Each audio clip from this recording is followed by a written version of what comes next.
The price of bad behavior. He didn't pull a taser one time with me. They tased me 3 times. Police misconduct costing taxpayers millions. Do you understand why the public would see this officer as a liability for the city? A KVUE Defenders investigation. Conduct unbecoming. Tonight, the KVUE Defenders uncover how much Texas taxpayers are losing due to law enforcement negligence. KVUE Defender Andy Parati explains why some believe many lawsuits could be prevented. I still like to feel that I'm a dad. Carlos Chacon isn't the type of man who hides his emotions, especially when he talks about the time his son told him how proud he was of him. He told me he forgot how determined I am to fight for things when I believe I'm right. Chacon is talking about the day a jury ruled in his favor for what Austin police did to him in this 2011 video. There you go, right there. I think that's him right there. It started when he called 911 after he says a man threatened him near this hotel. When he tried to introduce himself, Austin police pull him out of his car. Stop the car! Stop the car and show me your hands! I says, I am not a threat to you. I said, I am the party that called you. I'm on the phone right now with 911, and you can hear the 911 on the background. Austin police officer Eric Copeland and his partner then pushed Chacon to the ground, tasing him in the process, the impact cutting and bruising his face. He didn't pull a taser one time with me. They tased me 3 times. A jury ruled the officers violated Chacon's civil rights, awarding him $1 million. The judge wrote, as Chacon's luck would have it, the worst decision he made that night was to call 911. Erica Gregg is Chacon's attorney and practices civil rights litigation. What kind of message do you think that sends to the public? And that was his community saying, we're not going to put up with this sort of rogue behavior from cops. We have to have a police department that is accountable for the behavior of their officers, and they were upset. According to records obtained by the KVUE Defenders, Texas law enforcement agencies have paid at least $54 million taxpayer dollars in claims and lawsuits since 2009. From large departments like Dallas, Austin, and Houston police to smaller agencies like the Bastrop County Sheriff's Office, which settled a $1.2 million lawsuit last year involving the fatal shooting of an unarmed woman. Our top story here, 5 o'clock, jury selection underway in the trial of a former Bastrop County deputy accused of murder. Former Bastrop County Deputy Daniel Willis is charged with Yvette Smith's murder. His trial starts later this month. Willis used this assault rifle to shoot her, and he says he thought Smith had a gun. People on scene are heard in the video yelling and calling him a liar, saying she had nothing in her hands. Before getting hired in Bastrop, Willis was a jailer in Travis County, where a 2012 job evaluation showed he needed more development in handling explosive situations and utilization of common sense. And Austin police confirmed Willis failed a psychological exam when applying to work at its department before getting hired in Bastrop. It just seems to me that often there are these red flags through the hiring procedure that pop up that go ignored. Less than a year after Chacon won his lawsuit, the same officer who tased him, Officer Copeland, is accused of misconduct again. Maybe you should lose some weight. In 2015, Austin police suspended Copeland 90 days for inappropriately tasing this suspect twice. Get on the ground right now. Tase me again. Officer Copeland remains on the force today. Austin Mayor Steve Adler. Do you understand why the public would see this officer as a liability for the city? You know, it's hard for me to comment on the specifics of any particular situation, and I haven't been independently briefed on. We as the citizens are paying the bill for incompetence, for poor hiring, and for poor supervision. Mistakes impacting lives, costing Texas taxpayers millions. Texas is not the only state paying the price for police misconduct. According to the Cato Institute, policing agencies nationwide spent more than $346 million on misconduct-related civil judgments and court costs in 2010. Now, Andy, your investigation continues on Thursday with a proposal on reducing bad hires. Correct. Thursday at 10, we uncover how some Texas agencies are hiring officers with troubled past and propose legislation that could hold more hiring agencies more accountable. That's Thursday at 10. See you then. Thanks, Andy. taxpayer money intended to help low-income drivers pass state inspections going elsewhere. It's a big old question mark. The agency in charge of the program unwilling to go on camera. No, you're not going to speak to me. A KVUE Defenders investigation inspecting the inspectors. Tonight, the defenders uncover millions of taxpayer dollars are not going to those who need them most. The money is intended to help drivers who can't afford to pass state inspections. KVUE Defender Andy Parati tracks it down.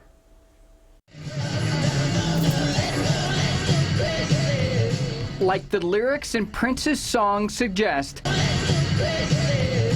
Lee Clemens is about to lose it. After paying an auto mechanic hundreds of dollars, his service engine light just turned on. It just won't go away. Clemens says his Ford F-150 runs great, but each year he forks out hundreds of dollars for a mechanic to find a way to turn his engine light off so he can pass a state-mandated safety inspection, only to have it turn back on months later. It's a spirit. A ghost. A ghost. Lurking around somewhere in the truck there. To help drivers just like Clemens, the state created a program to help low-income drivers pay for expensive repairs that pass inspections. It's called LIRAP, or Low-Income Repair and Replacement Assistance Program. It's funded by emission test fees drivers pay during an inspection. Since 2012, it's collected $173 million, but the KVUE Defenders uncovered just 28% has actually gone to drivers in need. It's a big old question mark. I think the first thing I asked you was, well, where's the rest of the money going to? That's what we wanted to know, so we reached out to the agency in charge of the program, the Texas Commission on Environmental Quality. The state agency we found did not want to answer our questions on camera. I would entertain a motion. In April, the KVUE Defenders attended a TCEQ public meeting. When it was over, our investigative producer tried to talk to the commissioner. Do you mind speaking with me about a TCEQ program that I've had an issue getting an interview with about? Agency staff quickly stopped us. No, you're not going to speak to me. It's not good TV. That's subjective. I'm sorry. TCEQ then kicked us out of the building. Seemed like it's something that there to help people. You'd be proud to be on camera. To talk about it. Talk about it. TCEQ argues it gave us the opportunity to interview on the phone. In an email, staff addressed the funding this way: the Texas legislature has sole discretion to appropriate funds. In other words, money intended to help low-income drivers went back to the state's general fund. That is an incredible burden. Texas State Senator Don Humphreys is a vocal opponent of state vehicle inspections. He believes our findings showed the program has no intention of helping drivers or keeping them safe on the road. It's about keeping inspection stations in business, and it's about getting the state of Texas more revenue. Could you benefit from that program? Could you have benefited? Boy, as much money I've invested in this truck and that ghost and spirit, sure, definitely so. So other than that engine light, everything's been great? It's been great. Safe vehicle? Safe vehicle. A program intended to help low-income drivers. It's that darn ghost. That ghost. Haunting those who could use it the most. The legislature appropriated about $72 million to LILAP over the past 2 years. Advocates hope that means more money will go to drivers who actually need it. To find out whether you qualify, go to this story on KVUE.com. Our Inspecting the Inspectors investigation continues tonight at 10. We found dozens of states dismantling their inspection programs. So why does Texas keep its program? Hear from the unlikely lawmaker pushing to abolish inspections. If this was about safety, I can assure you the federal government wouldn't have gotten rid of it in the 70s. Inspecting the Inspectors tonight at 10. Texas officers hired despite questionable past. What about the shoplifting at Walmart? That was bad, too. Some law enforcement agencies looking the other way. A KVUE Defenders investigation. Conduct unbecoming. Tonight, a look at Texas officers with troubled backgrounds rehired by other departments. KVUE Defender Andy Parati uncovers how it's happening and a plan that could hold hiring agencies more accountable.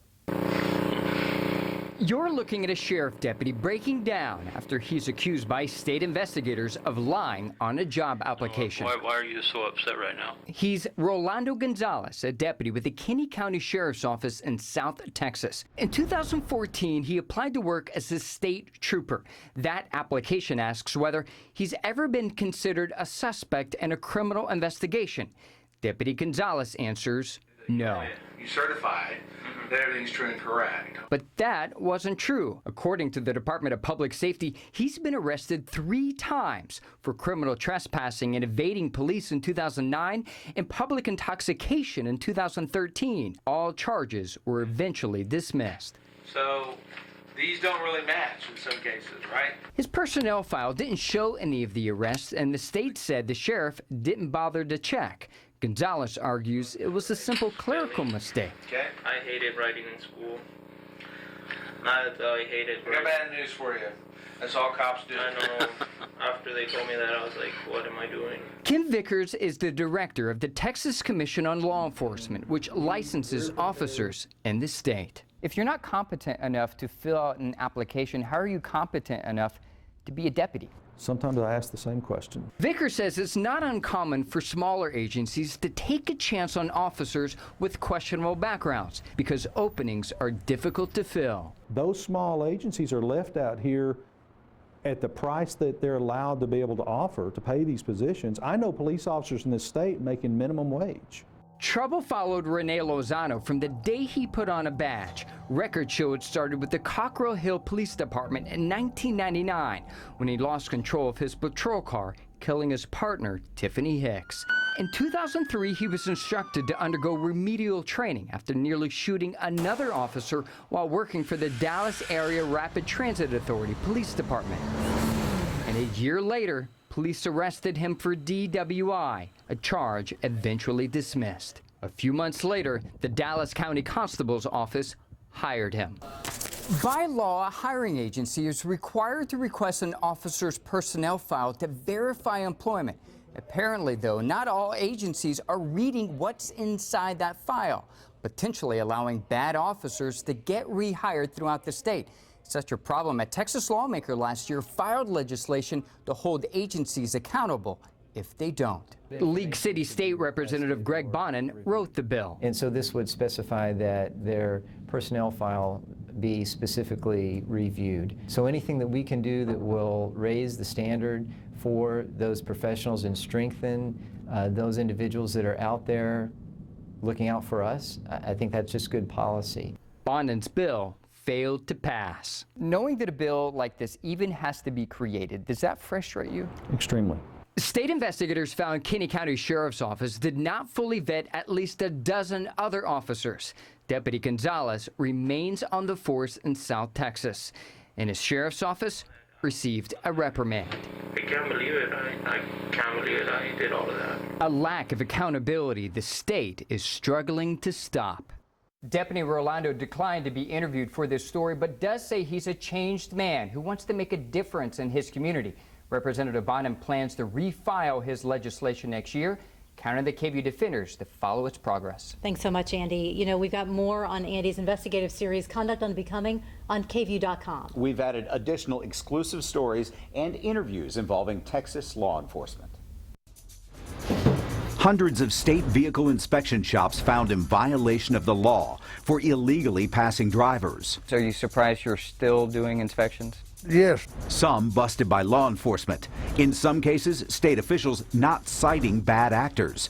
A KVUE Defenders investigation inspecting the inspectors. And tonight we launch an investigative series uncovering flaws in the state's vehicle safety inspection program. KVUE Defender Andy Parati exposes a system allowing repeat violators to continue inspecting vehicles. Like sign language only drivers understand, Bob Bright instructs a big rig owner through a state safety inspection required once a year by Texas law. What speedometer read? All on his Hoveround. The reason I use this is I got a bright knee that don't have no cartilage in it. State records show the 75-year-old Winsboro garage owner conducted at least 2,800 inspections over the past 3 years and did not fail one driver. He makes as much as $40 per inspection. I make sure they got everything correct on So you there. feel like you go above and beyond? I'm not going to say I go above, but I try to do exactly what it takes to make sure one's safe. State officials disagree. According to the Department of Public Safety records, Bob's Garage has been cited at least a dozen times for violations over the past 3 years, the majority for not conducting proper safety inspections. More violations than any other shop in the state. With all these violations, are you surprised you're still doing inspections? Yes. Bright blames the violations on an over-aggressive DPS inspector. Because if she could find anything positive, she'd have my license. The KVUE Defenders investigation uncovered Bob's Garage is one of 188 inspection shops across Texas cited at least 3 or more times for serious violations, allowed to stay in operation, conducting thousands of safety inspections a year. Violations statewide range from accepting cash to pass unsafe vehicles to missing paperwork. Like Groovy Automotive in Austin, records show DPS cited 3 of its shops 9 times for failing to account for inspection certificates and not safeguarding them. DPS says missing paperwork could signal someone is illegally passing inspections. Then yes, we are charged with keeping those things under lock and key. But just like in Walmart or any place else, sometimes bad people do bad things. Renero Bowie is the Assistant Director of Regulatory Services at DPS, in charge of the state's vehicle inspection program. How can a facility be cited so many times still be allowed to operate? Well, we do take it on a case-by-case basis. If a station has been cited multiple times, it depends on the infraction, whether it's a major infraction or a minor infraction. Only ones there when Houston police went undercover to catch car inspection shops breaking the law. Over the past 3 years, law enforcement busted at least 126 inspection shops after it found inspectors illegally passing vehicles for cash. But the KVUE Defenders found at least 12 of those shops were never cited by the state. Like this Houston shop, 3 of its inspectors pled or were found guilty of tampering with government records. DPS never cited the shop owner. That's what statute allows for. Statute treats it as 2 separate entities. The station and the inspector are considered separate under the statute. That means inspection shop owners can stay open, even if law enforcement finds rogue inspectors breaking the law. Hey, I need your insurance. Inspectors accused of not doing their jobs, in charge of keeping thousands of vehicles safe on the road. There are about 11,000 licensed inspection stations in Texas. DPS has spent at about 263 stations over the past 2 years. Putting pencil to paper. Faces come to life. Portraits are really difficult. They're very challenging subject matter. To capture an expression, to convey an emotion. There's purpose in every stroke. There's thought in every shadow. Sometimes I don't get it right. I have to scrap it and start over. Over the years, what started out big got much, much smaller. So I went from drawings like this to this size. Portraits on Post-its. They're so charming. They come in all different colors. They're instantly recognizable. Pflugerville Middle School art teacher Chris Locke has hundreds of drawings just like this, intricately sketched on a 3x3 canvas. I started a Kickstarter campaign and asked people all over the world for donations to help fund the project. In return, each donor received a drawing of their own. So people from all over the world sent me selfies, and I drew them on Post-it notes and mailed the actual drawing back to them. He raised enough money and drew enough portraits to publish his book. He filled it with faces of family and friends, even his dog Pickles, who passed away. But many of these faces he's never seen in person. So it's a real challenge, and by challenging myself to do that, I think it makes me a better artist and a better person. He's able to sell the Post-its for $30 each. The money from the drawings helps offset the cost of supplies in his classroom, but Locke says it also inspires his students. I see the excitement in their faces when they come in and they say, look at what I did over the weekend, and they show me a drawing that they did. Disposable to most, a scrap piece of paper at best. To Locke, these small sticky notes instead capture a connection that can never be replaced. To me, every Post-it note has potential to be an amazing thing. In Pflugerville, Shannon Murray, KVUE News Night.